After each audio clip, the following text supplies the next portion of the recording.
August 5, 2025. In the cold Baltic Sea, amidst a thin gunsmoke-like mist, the USS TruMan aircraft carrier, a symbol of U.S. naval power, was suddenly surrounded by hundreds of strange signals. This was the dangerous new weapon that is reshaping modern warfare, the drone. In less than 4 minutes, 200 kamikaze UAVs stormed toward the USS TruMan like a hurricane, carrying explosive warheads, satellite jammers, and the ambition to push the U.S. out of Europe's northern defense line. For the first time since the Cold War, a U.S. aircraft carrier was under a direct attack right in the heart of NATO. And as always, America would not bow down. Fighter jets roared as they left the ship. Tomahawk missiles cut through the waves and flew over the horizon. The RQ-180 stealth drone appeared from the stratosphere. A counterattack, precise down to the last coordinate, was planned powerful enough to blow away the entire enemy UAV network. But this was more than just a battle between radar and steel. This was a battle of wits between a superpower and a nation attempting to upend the world order. Could the USS TruMan withstand this deadly nightmare? And who was behind this surprise attack that has left the world in a state of bewilderment? All will be revealed next. Baltic Sea, 4:43 a.m., August 5th, 2025. The early morning mist still hung over the cold gray water when the USS Harry S. Truman's radar stations suddenly detected an anomaly, not one, but dozens. Then hundreds of small flying objects approaching from 3 directions: southeast from Kaliningrad, northeast from near the island of Saaremaa, Estonia, and northwest from the middle of Swedish waters. In less than 2 minutes, the confirmed number of UAVs exceeded 200, an unprecedented attack in the history of modern naval warfare in the Baltic. The night before, the USS TruMan and Carrier Strike Group 8 CSG-8 had just completed an extended training exercise as a follow-up to Baltops 2025, under pressure from the escalating sabotage of underwater infrastructure in the region, including data cables and energy pipelines connecting Finland, Estonia, and Sweden. The US had sent the TruMan to what is considered NATO's geopolitical bottleneck. It was a controversial decision. The Baltic Sea is seen as a vital economic, military, and energy artery for Europe, within an area of only about 377,000 kilometers. The region borders 9 countries: Germany, Denmark, Sweden, Finland, Estonia, Latvia, Lithuania, Poland, and Russia, with its exclave of Kaliningrad. Nearly 15% of all EU maritime trade passes through here, especially the export of liquefied natural gas, industrial goods, and strategic military supplies. After Russia's invasion of Ukraine in 2022, the Baltic countries became NATO's new front line, a narrow corridor with a pivotal role in European defense. The ports of Klaipėda, Lithuania, Riga, Latvia, and Gdynia, Poland have all now been upgraded to accommodate NATO warships. Since Sweden and Finland joined NATO in 2023 and 2024, respectively, the entire northern coastline of the Baltic has been under Allied control, except for Kaliningrad, where Russia maintains missile bases, submarines, and S-400 air defense systems. This strategic imbalance has caused growing concern in Moscow. If Russia loses control of the Baltic Sea, it will be virtually cut off from the naval supply corridor to Kaliningrad, which hosts the Baltic Fleet and thousands of troops. This is also why Russia has strongly opposed NATO's deployment of modern radar, reconnaissance aircraft, and artillery near its borders, while also stepping up covert sabotage, such as the underwater cable cut between Estonia and Finland. In this context, Russia viewed the deployment of the USS TruMan and Nimitz-class aircraft carrier into these waters as a dangerous escalation, despite the Washington administration's description of it as a legitimate deterrent presence. And that's why Russia decided to act. The commander of the TruMan, Rear Admiral Nolan Price, was awakened by a DEFCON 3 alert. The tactical display lit up in the main control room, a chaotic image of blinking red dots. The EASR radar system was overloaded in the first 20 seconds. The flying objects were too low, too fast, and originated from civilian areas disguised as cargo ships or commercial ferries anchored near maritime borders. The UAV type was immediately identified: the Lancet 3M, a kamikaze drone previously used by Russia and Ukraine, combined with the Orlan 30 specialized for reconnaissance, target correction, and electronic jamming. There were even small drones using the shells of civilian DJI drones, making them difficult for defense systems to identify.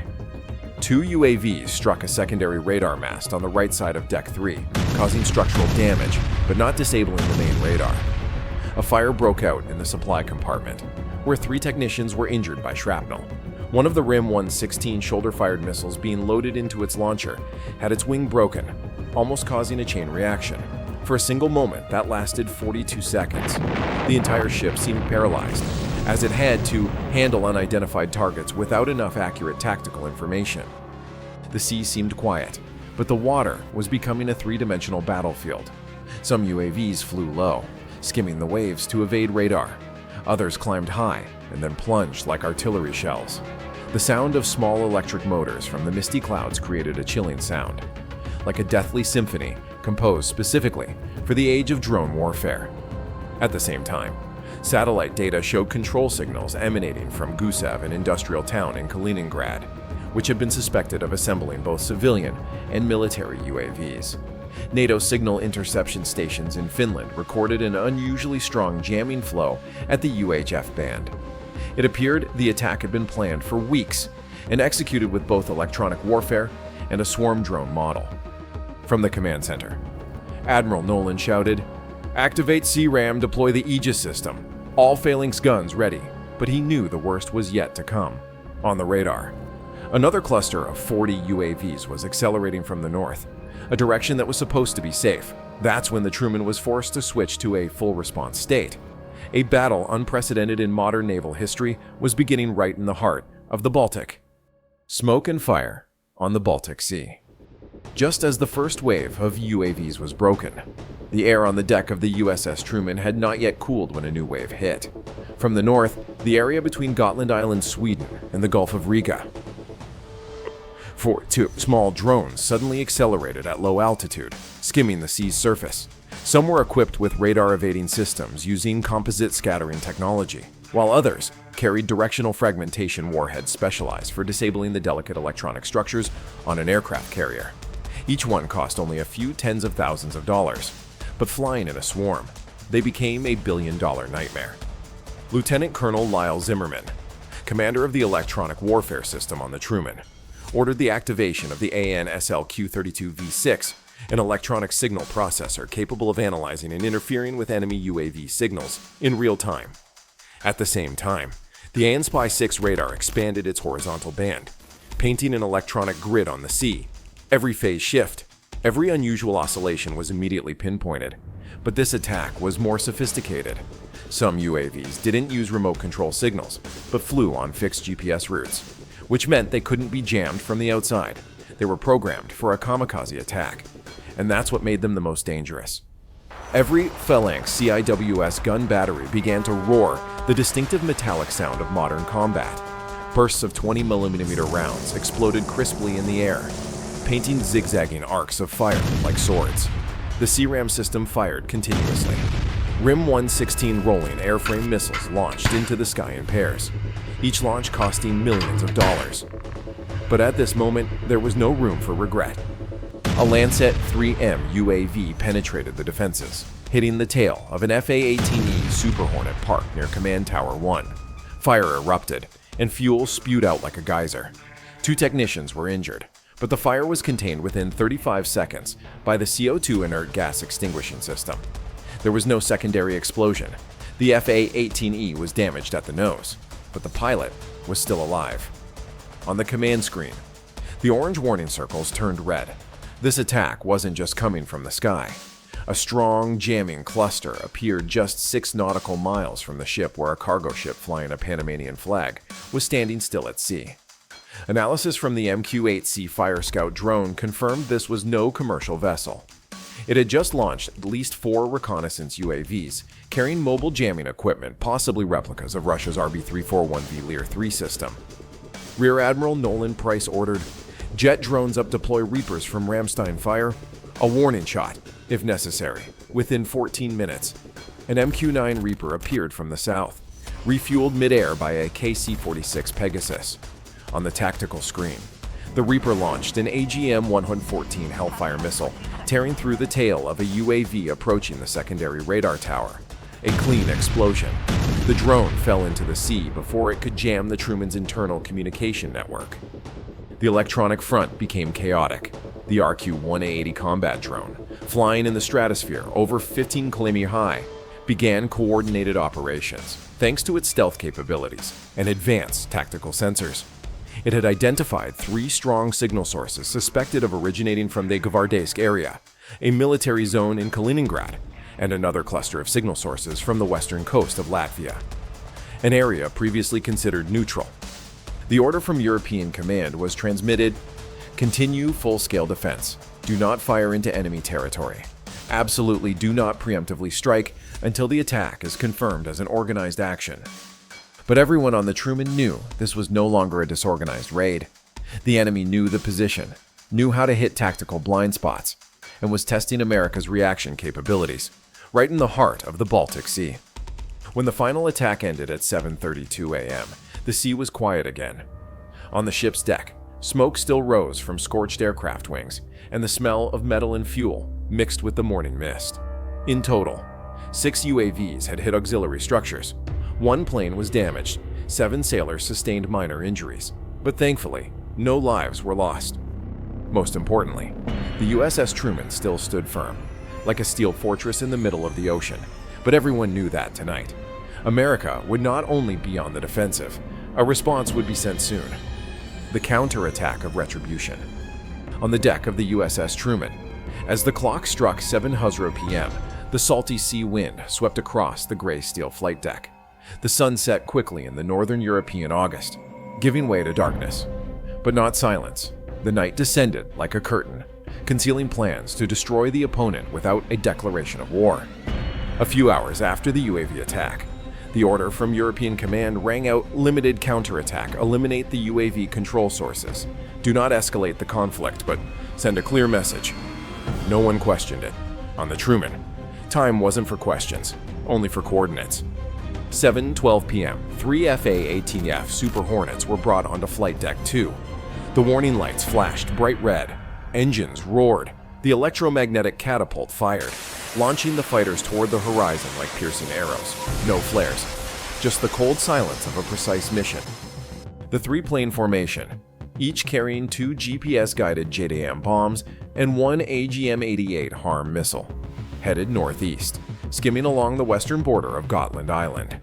Through neutral airspace granted emergency permission by Sweden, the target the UAV control and electronic broadcast station in Gvardesk, in the center of Kaliningrad.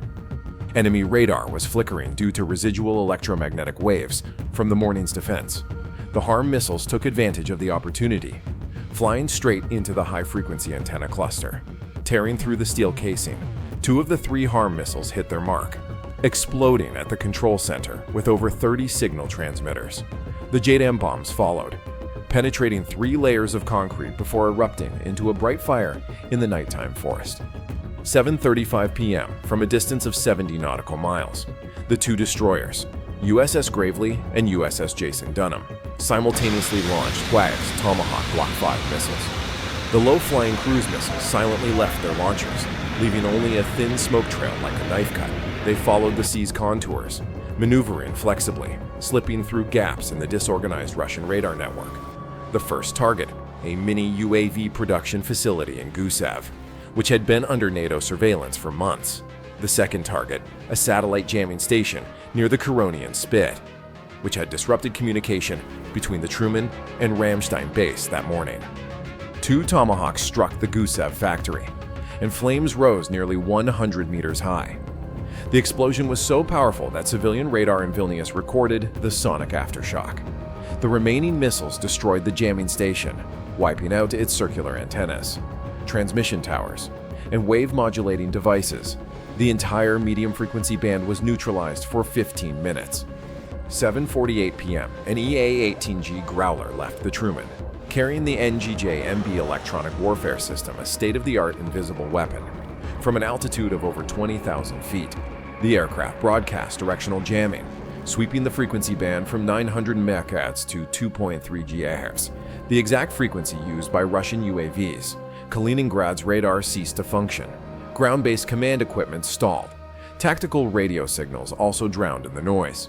For 12 minutes, Russia's UAV control network fell into absolute silence. 8:14 p.m. On the screen of the RQ-180, a strategic reconnaissance drone flying in the stratosphere. Two red dots appeared, two armed Orion UAVs from Chernyakovsk base, heading directly for the TruMan at 250-kilometer range, at an altitude of 9,000 feet, immediately. The MQ-9 Reaper from the NATO base in Germany launched two AGM-114 Hellfire missiles. After 12 seconds, the RQ-180 confirmed both Russian UAVs had exploded in midair, 11 nautical miles from the TruMan, and did not have a chance to become a threat. 9:20 p.m., the operation concluded. On the TruMan's deck, the indicator lights turned green. The command room let out a sigh of relief, but no one left their post. The aircraft returned safely. Every weapon hit its target, and the entire plan was executed on time. The Baltic Sea returned to its outward calm. Radars rotated slowly. But in Moscow, a strong protest was voiced, calling the U.S. action aggression and intentional escalation. Despite this, no missiles or aircraft were deployed in retaliation. There were only growls in the dark. In Brussels, NATO held an emergency meeting. The Baltic states, Latvia, Estonia, Lithuania affirmed that the U.S. action was legitimate self-defense under Article 5. Sweden raised its security alert level. Finland, for the first time, granted the U.S. access to its satellite surveillance on the eastern border. At sea, the USS TruMan stood tall. The deck lights shone like a torch challenging the darkness. This was not a victory, nor was it an official war, but it was a sharp response that extinguished any illusion that the US would remain silent in the face of threats. When the sea is calm, an invisible trail of fire still burns if attacked. America will stand firm, and if it stands firm, America will retaliate with steel, with fire, with absolute precision. All content above is for simulation, hypothetical, strategic, and analytical purposes only. It is not intended to incite violence, political bias, or military or wartime incitement. The content is solely for the purpose of simulating a hypothetical and analytical scenario that could occur. Any misinterpretations will not be accepted. We are not responsible for any interpretations or applications of the video content. Viewers should critically evaluate, verify information, and consume it selectively. Thank you very much for staying with us until the end. If you are passionate about military affairs, enjoy analysis, and love to create hypotheses, then stay with our channel. If you found this video interesting, please click like and subscribe so you don't miss any of our daily updates. Now, you can watch some of our latest and most popular videos currently on screen. Goodbye and see you in the next video.